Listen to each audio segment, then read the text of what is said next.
இந்த ஒரு அழகான மலைக்காட்டு பயணம் எங்களால் மறக்கவே முடியாது. ஏன்னா அவ்வளவு காட்டு விலங்குகளை நாங்கள் பார்த்தோம். புலியை தவிர மீதி எல்லாமே பார்த்தோம். ஸோ நம்ம சேனலில் நிறையா வீடியோஸ் போட்டிருப்போம். அதையும் போய் விசிட் பண்ணி பாருங்கள். செம த்ரில்லாகவும் இருக்கும், செம அட்வென்ச்சராகவும் இருக்கும்.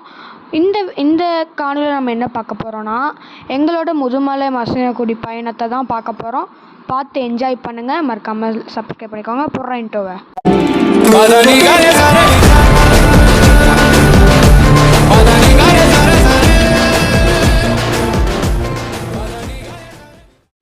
ஹாய் கைஸ், நல்லா இருக்கீங்க நம்புகிறேன். ஸோ நல்லா இருப்பீங்க. நம்ம சேனலில் நிறையா வைல்ட் லைஃப் வீடியோஸ் போஸ்ட் பண்ணிகிட்ருக்கோம். மறக்காமல் சப்ஸ்கிரைப் பண்ணிக்கோங்க. நம்ம சைடில் பார்த்திங்கன்னா ஒரு உடுப்பி வெஜ்ஜு ஒன்று இருந்தது, உடுப்பி ஹோட்டல். அங்கே வந்து சாப்பிட்டுட்டு கொஞ்சம் ஸ்நாக்ஸ்லாம், பிஸ்கட்டு, கேக்கு எல்லாம் வாங்கிட்டு பொறுமையாக அந்த என்ட்ரன்ஸை தாண்டி நாங்கள் போகிறோம். ஃபஸ்ட்டு சைட்டாக வந்து எங்களுக்கு ஒரு சின்னூண்டு டஸ்கர் ஒன்று ஸ்பாட் ஆச்சு. ஒரே ஒரு யானை தான். அது ரொம்ப க்யூட்டாக இருந்துச்சு. ஓரளவுக்கு குட்டி சைஸ் தான், பெருசுலாம் சொல்ல முடியாது. ஜூம் பண்ணுறேன். ஸோ டஸ்கெலாம் சின்னது தான், யானையுமே சின்னது தான். பட் அது எப்படி ரோட் கிராஸ் பண்ணிச்சுன்னு நினைக்கிறேன். ஏன்னா அங்கே போனவங்க சொன்னாங்க இங்கேருந்து கிராஸ் ஆச்சு. நெக்ஸ்ட்டு ஸ்பாட்டாக வந்து நம்மளுக்கு ஒரு குரூப் ஆஃப் டியர்ஸ் வந்து ரோடு கிராஸ் பண்ணுச்சு. ஸோ அதுவுமே ரொம்ப க்யூட்டாக இருந்துச்சு. நான் தொட்டிருப்பேங்க, ஜஸ்ட்டு மிஸ்ஸு. பட் நம்ம கார் போனனால அது ஓடிடுச்சு. இந்த வீடியோஸில் நம்ம 2 காரில் போயிருப்போம். ஒன்று பொங்கல் டைமில் ஒன்று போயிருப்போம், இன்னொன்று மே மந்தில் ஒன்று போனோம். அப்புறம் ஜனவரி மந்த்லேயே இன்னொரு வாட்டி அப்பாவோட பர்த்டே செலிப்ரேட் பண்ணுறதுக்காகவே போனோம். இது வந்து ஷிஃப்ட்டில் எடுத்தது. கரெக்டாலேயும் போனோம், ஷிஃப்ட்லேயும் போனோம். அப்புறம் ஒரு 4 யானை ஸ்பாட் ஆச்சு. 3 பெரிய யானை, ஒரு குட்டியூண்டு யானை. அப்புறம் இந்த ஒரு குரூப் ஆஃப் எலிஃபெண்ட்ஸ் ஒன்று ஸ்பாட் ஆகிடுச்சு. அதுக்கப்புறம் நிறைய பேர் ஒரு இடத்துல குரூப் ஆஃப் பீப்புள்ஸ் வந்து நின்றுட்டு இருந்தாங்க. காரு, பைக்கு, லாரி, பஸ்ஸுன்னு. அந்த இடத்துல பார்த்தா அந்த நிறைய மான்கள் நின்றுட்டு இருந்துச்சு. அந்த இடத்துல ஒரு சின்னூண்டு டஸ்கர்ன்னு சொல்ல முடியாது, ஒரு சின்னூண்டு அந்த சின்னூண்டு இருக்க தண்டம் தான் ஒரு அந்த யானைக்கு, பெருசெல்லாம் கிடையாது.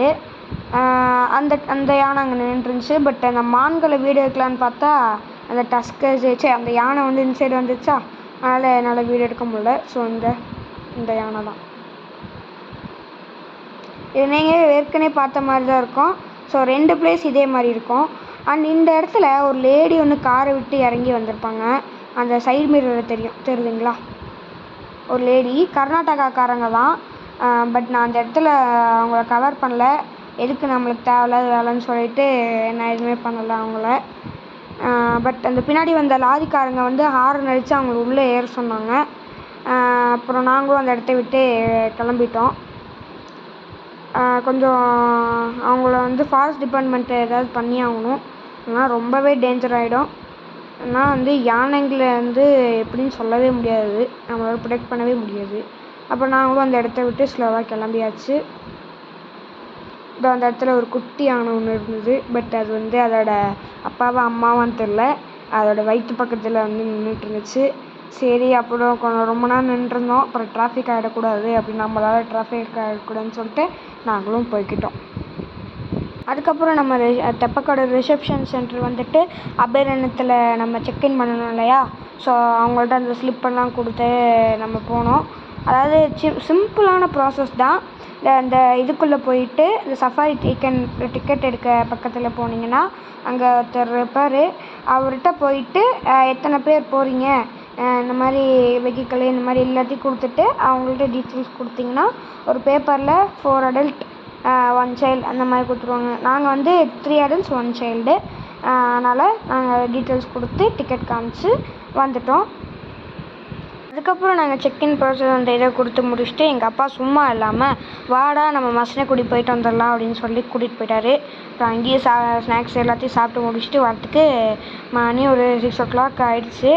அப்புறம் நாங்களும் அபிநயம் வந்து அதுக்குள்ளே என்டர் ஆகிட்டோம். ஸோ பொறுமையாக தான் போய்கிட்ருக்கோம். அந்த இடத்துல ஒரு சின்ன ஒரு ட்ரென்ச் ஒன்று இருக்கும். அந்த இடத்துல ரொம்ப சவுண்டு க்ரியேட் ஆகும். ஏன்னா ஏதாவது யானை பக்கத்தில் இருந்துச்சுன்னா அது ஓடிடும். அதனால் அந்த ட்ரென்ச் வச்சுருக்காங்க, இரும்பில் போட்டு வச்சுருந்தாங்க. ஸோ அதில் வந்து யாராவது போகும்போது கொஞ்சம் கேர்ஃபுல்லாகவே போங்க. ஏன்னா மேபி அந்த காரோட டயரை வந்து டியர் பண்ண சான்சஸ் நிறையவே இருக்குது. அண்ட் தென் நாங்களும் அபிராமத்துக்குள்ளே வந்தாச்சு. வந்துட்டு டேரெக்டாக அந்த இதுக்குள்ளே அந்த கிச்சன் பகுதிக்குள்ளே போய் நிப்பாட்டிட்டு அவங்கள்ட்ட ஃபுட்டு எல்லாத்தையும் சொல்லிட்டோம். அப்புறம் நாங்கள் வந்து அந்த தோலில் தான் ஸ்டே பண்ணியிருந்தோம் ஃபஸ்ட்டு. சீத்தலில் தான் ஸ்டே பண்ணியிருந்தோம். அதுக்கப்புறம் தான் அதுதான் வந்து 6500 இருந்துச்சு. இந்த தோல் வந்து காட்டல அப்போது. சரி நாங்கள் அதுதான் காஸ்ட்லின்னு சொல்லிட்டு அதை புக் பண்ணோம். அதுக்கப்புறம் அவங்கள்ட்ட பர்மிஷன்லாம் கேட்டுட்டு நாங்கள் தோலே வந்து எக்ஸ்ட்ரா அமௌண்ட் பே பண்ணி அங்கே ஸ்டே பண்ணிட்டோம்.